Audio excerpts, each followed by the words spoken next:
O disco Hard Rain é um disco desabafo. É o registro de uma turnê que não era mais a mesma, né? Que saiu da camaradagem de alguns meses antes para catarse de um artista que não conseguia cantar suas letras com a mesma emoção ou com a teatralidade de outrora. Agora é a vez do suor entrar em cena, do suor que poderia ser uma lágrima e da lágrima que sua e ressoa ao longo do álbum. Saudações dilanescas! Seja bem-vindo a mais um episódio do podcast Dilanesco. Meu nome é Pedro Couto, eu escrevo sobre Bob Dylan desde 2010 e hoje é a terceira e última parte sobre a turnê Rolling Thunder Revue. No episódio 30, eu falei sobre como a turnê foi idealizada e como aquela experiência circense se deu lá no fim de 1975. No episódio 32, eu falei sobre as experimentações em outras artes, né? Com Dylan se arriscando como cineasta para fazer o filme Reinaldo e Clara, se inspirando em filmes conceituais e depois como Martin Scorsese amplificaria e aprimoraria essas intenções do Bob Dylan. E hoje eu vou falar da segunda fase da turnê que aconteceu no início de 1976 e gerou um especial de TV e o álbum ao vivo Hard Rain. Antes de começar, lembrando rapidamente do nosso apoia.se/dilanesco e do Pix, que é o e-mail dilanesco@dilanesco.com. Qualquer quantia é bem-vinda para ajudar esse projeto a seguir em frente por muito tempo. Bora lá?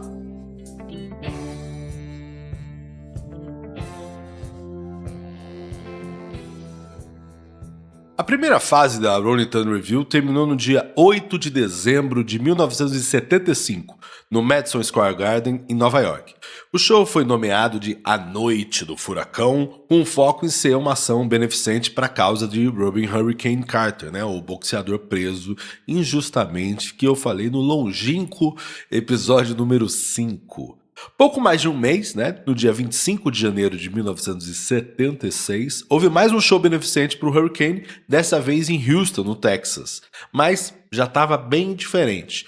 O show não era uma extensão da excursão ali, né? E aí você teve artistas como o Stevie Wonder e o Dr. John, que estavam entre os artistas convidados, mas que trouxeram seus próprios músicos ao invés de tocar com a banda de apoio, né, a intitulada Guam, que era a parceira ao longo da turnê ali, né? Depois desse único show, no dia 25 de janeiro, teve alguns meses de descanso.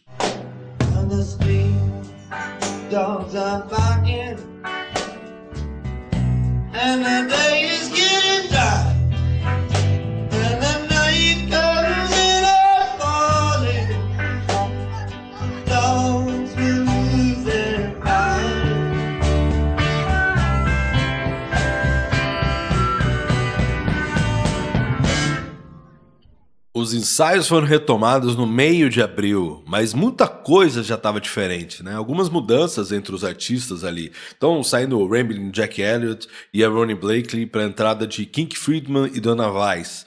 O poeta Allen Ginsberg e o cineasta Sam Shepard também ficaram de fora dessa nova fase da excursão, né? Assim como toda a equipe de filmagem para o filme Reinaldo e Clara, que as filmagens já tinham finalizado. E o Dylan continuava, né, obviamente, mas várias pessoas relatam um Dylan diferente, bem menos sociável. A música continuava incrível, mas aquele clima de camaradagem parecia já coisa do passado. Não era por menos, né? O seu casamento estava cada vez mais na iminência do fim. E para piorar, também chegou, mais ou menos nesse período dos ensaios, chegou a notícia da morte do cantautor, né, do singer-songwriter Phil Ochs, que tirou a vida aos 35 anos.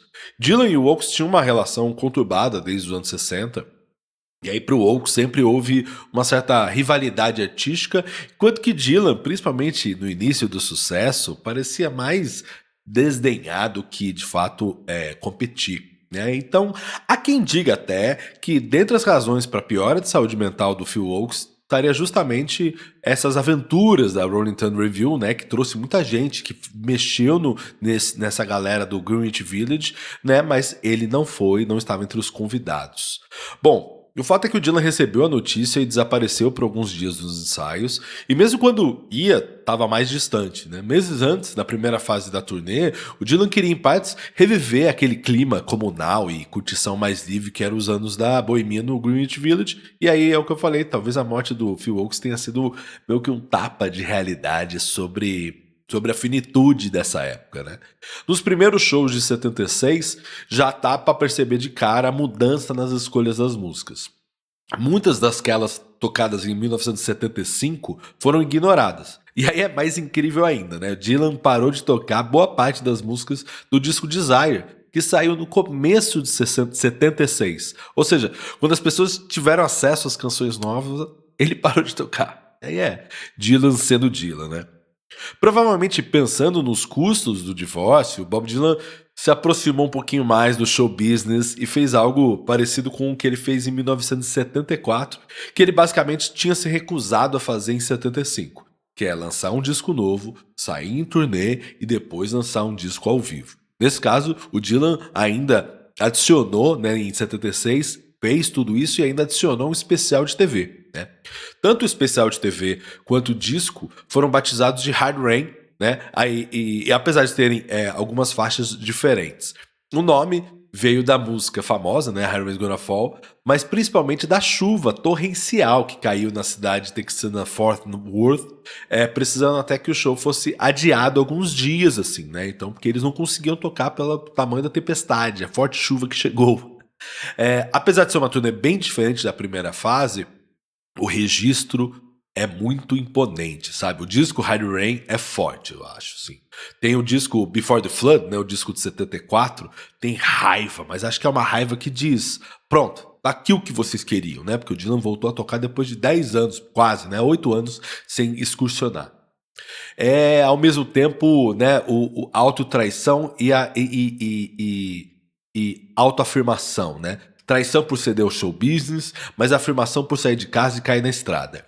Né, no Before the Flood. É uma complexidade meio geminiana, né? Sair das amarras de um casamento em crise para as amarras do capitalismo selvagem. Já no Hard Rain, não tem esse tipo de raiva, mas acho que tem um ímpeto meio colérico, assim, uma cólera, meio incomodado. Para mim, isso é como um expurgo do momento. Um desabafo destemido e incontrolável. Parte do disco foi gravado no dia 23 de maio de 76, na véspera de Dylan completar 35 anos, né? Um Dylan que se aproximava, de certa forma, da meia-idade, né? Passando por um casamento arruinado, querendo se recolocar no jogo do mercado da música, mas negociando para se posicionar com a sua autenticidade única ali, né? E experimentando ser um novo artista no palco, nas letras e nas inúmeras artes, né? Nas possibilidades que a vida ainda havia de trazer ali, né? Eu acho que assim, quando eu ouço Hard Rain, o disco, né, e o especial de TV, mas principalmente o disco, a cada audição no Hard Rain eu sinto que ele me conta uma história, assim, sabe? E acho que agora eu pensei em compartilhar o registro da audição que eu fiz justamente para esse episódio. Então, hoje, para mim, o disco soa como um diário de viagem. Né? Todas as malas já estão no automóvel, cintos de segurança atados e a alegria de cair na estrada. A primeira música é Meg's Farm, a música que é a recusa de trabalhar na fazenda da Meg. Mas o que antes era uma afirmação sobre a sua liberdade artística diante das regras do folk, agora parece Dylan conquistando a sua alforria das correntes do matrimônio, meio que dizendo: eu faço o meu melhor para ser quem eu sou, mas tem gente que quer que eu seja igualzinho a certas pessoas, né? Então, assim, bora sair daqui que é melhor. Na visão do Dylan e na minha visão sobre a visão do Dylan, né? Então o carro entra em velocidade de cruzeiro em uma estrada monótona que clama por reflexões introspectivas. E aí eu acho que, assim como em Meg's Farm, o Dylan também conseguiu ampliar o significado de One So Many Mornings, né? O que antes era uma canção para Suzy Rotolo sobre distância, saudades e reflexões introspectivas, agora parece que é sobre rachaduras abertas, difíceis de serem resolvidas. E a música ganhou metade de uma nova estrofe, né? Que diz: eu não tenho o direito de estar aqui se você não tem o direito de ficar. Até que nós dois estejamos mais uma manhã e a 1000 milhas de distância. E aí, pra mim, parece que é uma discussão meio que intermediada por advogados, né? Enfim, e o arranjo, que é bem pesaroso, e é um pouco o clima geral do disco, e uma atmosfera bem diferente do que a gente percebe quando a gente ouve os registros da turnê de 75, né? Da Rolling Thunder Review de 1975. Aí a gente parte pra próxima, né? Stuck Inside of Mobile with the Memphis Blues Again. Eu acho que quebra um pouco o suco de climão. Depois de uma parada para abastecer, agora o carro segue acelerando, retomando uma certa empolgação. E aí o Dylan celebra a sua vida na estrada, subindo no palco e interpretando e reinterpretando suas canções. Eu sinto que é uma ode à liberdade, né? Dylan canta em êxtase assim, sobre a camaradagem, sobre as imprevisibilidades boas quando se está aberto a elas, né? E a banda parece toda, né? Parece que tá toda curtindo também. E aí a gente segue para Oh Sister, aquele momento da viagem que se engata a conversas reflexivas, filosóficas. Ela é sobre amor, né? Sobre a alma gêmea, irmãos de destino, sobre crescer juntos. E acho que no contexto do casamento é uma ode ao viver felizes para sempre, né? Óbvio que no contexto da separação talvez seja uma espécie de tentativa de paz, uma bandeira branca para continuarem a manter uma relação minimamente respeitosa. E aí, entre Stuck Inside e Oh Sister, tem os berros de Lay Lady Lay, né? Uma pessoa grita Lay Lady Lay. Então Dylan segue com ela numa balada arrastada e com belos vocais de apoio e um arranjo bem diferente da original. Isso que é interessante, né? Antes era uma celebração de uma intimidade, daquele momento raro de casal quando já estão com algumas crianças pela casa, né? Em High Rain, o Dylan trouxe novas estrofes e agora é como se ele dissesse: vamos parar de brigar e apenas curtir, né? Um cantor querendo evitar a discussão cansativa e ir direto pra curtição. Dentre as frases novas, tem uma estrofe que é boa, que é: por que esperar mais se não há motivo para reclamar? Você pode ter o amor, mas pode perdê-lo. Por que continuar correndo se está correndo sem sair do lugar? Você pode ver a verdade, mas precisa escolhê-la. Meu amigo. Então ele tá querendo curtição, mas também quer jogar umas verdades. A faixa seguinte é Shelter from the Storm, né? O Dylan agora toca uma guitarra bem diferentona e arrisca um slide com um tubo de vidro que coloca no dedo, né, da mão esquerda. Em Blood on the Tracks ela foi tocada solo, só voz e violão, e agora é aquela resenha entre amigos, assim, trocando boas histórias e aventuras ao longo da vida. Eu acho que é incrível ver o Dylan conectado na canção, assim, brincando com o ritmo da letra, sincopando as sílabas, quase como um músico de jazz mesmo, improvisando livremente, né? Eu adoro os novos temperos, assim, dessa versão dele. Bom, agora a gente segue pra You're a Big Girl Now, outra música de Blown on the Tracks. Nessa viagem de carro, né? Uma nova parada para abastecer e um roupante de falar com aquela pessoa, né? Nesse meu delírio aqui, imaginando essa audição como um roteiro de viagem. Mas ao tentar o contato, uma conciliação, sei lá, ele percebe que de fato é irreconciliável. O arranjo é triste e por mais que esteja acompanhado da banda, o canto parece solitário. Os silêncios no meio da música cria um pouco essa suspensão que reforça essa solidão, esse abandono, né? E aí a gente entra na reta final do disco, passamos por I Threw It All Away, a segunda música do disco Nashville Skyline, junto de Lay, né? Quando Bob Dylan era um casal apaixonado, o Bob Dylan e a Sarah Dylan eram um casal apaixonado e meio bucólico, né? Ou então antes do destino final, da chegada, uma lembrança doce, né? Já fomos felizes, olha só as músicas que eu fiz pra você. Mas aí a gente chega na última música do disco, que é Idiot Wind. Se eu tivesse que dar uma única razão para você ouvir esse disco, seria essa faixa. Tanto pela força da interpretação, quanto pelo peso da letra, né? Ela parece atrair toda a atenção, todo o desgaste, toda a energia. Desde a sua primeira versão, ainda acústica, né, que seria regravado para o Blown on the Tracks, Idiot Wind é uma música intensa. Mas em Hard Rain ela ganha uma dimensão absurdamente catártica, assim. São 10 minutos de um crescendo incrível. E aí no vídeo dá pra ver muito bem o Dylan entrando nas entranhas da canção. Ou melhor, deixando que que a canção entre nas suas entranhas, permitindo que ela domine, que ela esteja em todo o seu corpo para explodir um expurgo em cada poro, em cada olhar, em cada sílaba cantada. E aí da metade pro fim da música, você vê um Dylan transformado, transtornado, em êxtase. Não necessariamente de felicidade, mas de estar completamente imerso na canção e deixando que ela transborde através dele. Né? Ele parece cantar enquanto reflete, sabendo que é o fim do casamento. É quase um momento eureka, sabe? Sobre o seu relacionamento, sobre as frases difíceis e pesadas que preenchem todo o Idiot Win da música, né? E do quanto aquilo traz uma sinceridade dura, mas que deve ser levado a sério, né? Bom, Hard Rain é um disco belíssimo que em nada se parece com um circo de Rolling Stone Review.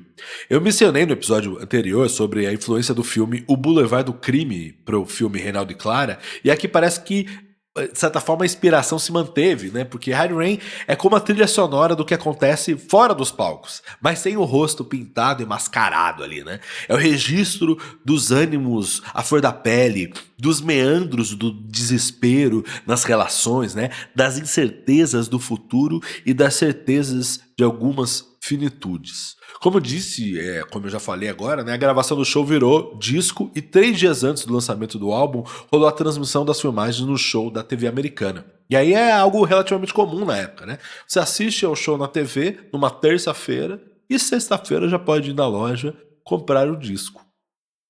Mas daí você se depara com a mudança nas músicas escolhidas. Novamente é Dylan sendo Dylan. No especial de TV que tem no YouTube, eu vou deixar disponível no dylanesco.com, tem algumas mudanças no repertório, né? Nas primeiras imagens de Hard Rain, é possível ver uma banda bem menos colorida que na Rolling Thunder Review de 75. O que antes parecia um circo cigano, agora parece uma excursão de beduínos e bandoleiros.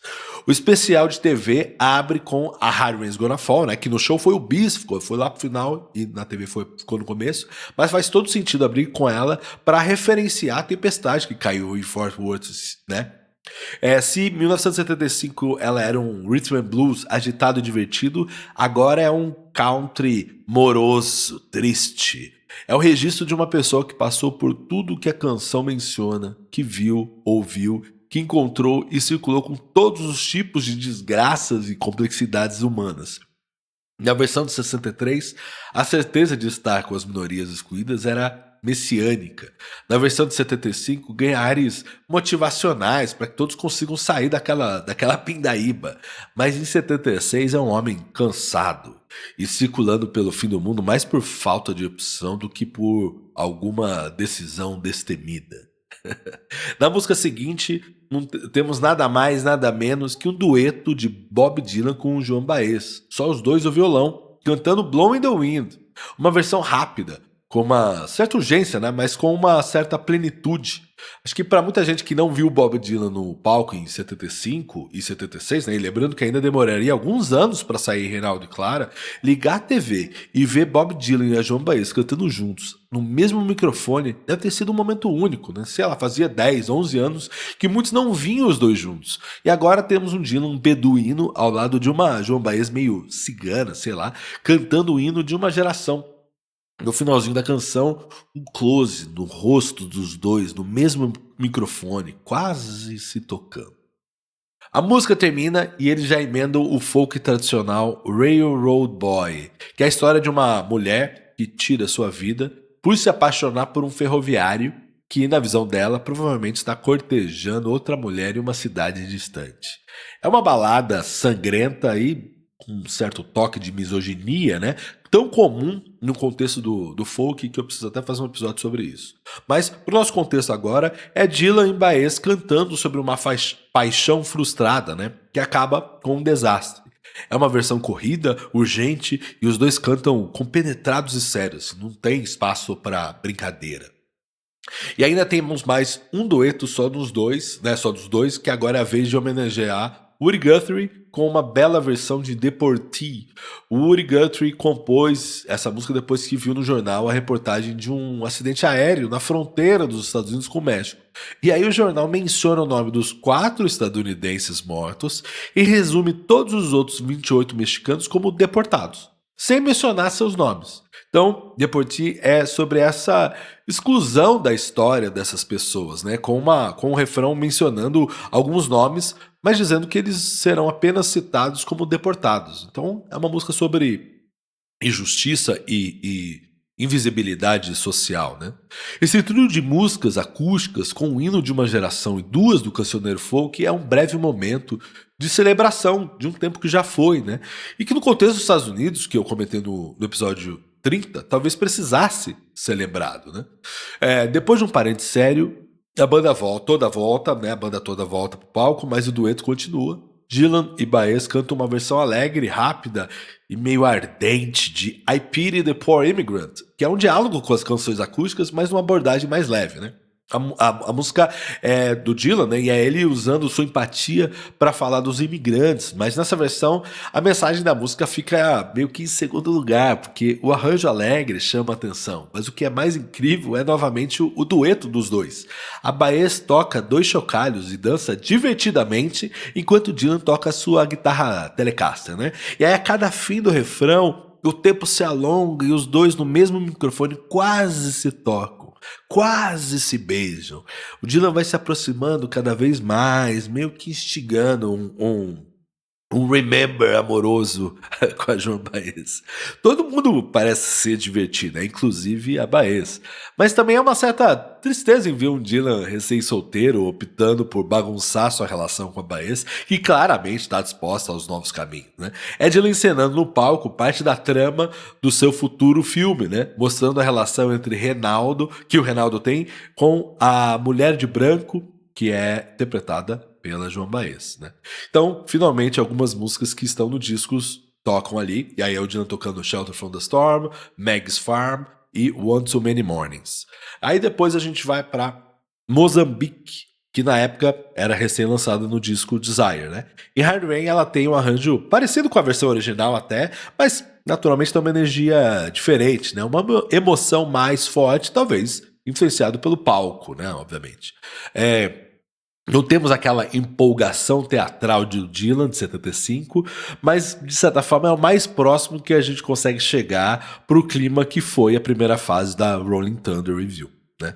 E aí, a gente parte para Idiot Wind, e logo depois, enquanto os créditos sobem, Bob Dylan e Roger McGuinn cantam Knocking on Heaven's Door. É uma versão bem parecida com as que eles tocavam em 1975, mas aqui temos outros ares, eu acho, sabe? Não é o êxtase da salvação, da chegada ao paraíso. Agora é o fim da linha. Em alguns trechos a gente vê o microfone solitário, sem ninguém por perto, né? Alguns closes ali, né? Não há mais esperança, não há mais celebração. É apenas a aceitação da finitude, né? A ideia de uma turnê viva por si só, que o Dylan sonhava que fosse até maior que ele, né, com a possibilidade de ele sair por uns meses enquanto a turnê seguisse firme para depois ele voltar quando ele quisesse, chegava ao fim, né? A Rolling Thunder de 75 foi um belo devaneio, mas em 1976 o fardo da realidade, das responsabilidades, da vida pessoal, das finanças, das decisões que é preciso fazer, talvez tenha mostrado que, infelizmente, não era um plano possível, né? A turnê de 76 terminaria em maio e o Bob Dylan voltaria a excursionar apenas em 78, quando faria uma turnê mundial, sem passar por boa parte do mundo, mas enfim. Em 78 foram 114 anos... Em 78 foram 114 shows em um ano, além de novamente um disco ao vivo. Então, Dylan tinha um filme e um divórcio para pagar. Mas daí é outra história. É isso. Espero que tenham gostado dessa trilogia sobre a Rolling Thunder Review. Um momento tão incrível e único, não só na carreira do Bob Dylan, como também entre as diversas histórias de turnê do rock. Abraços e até a próxima.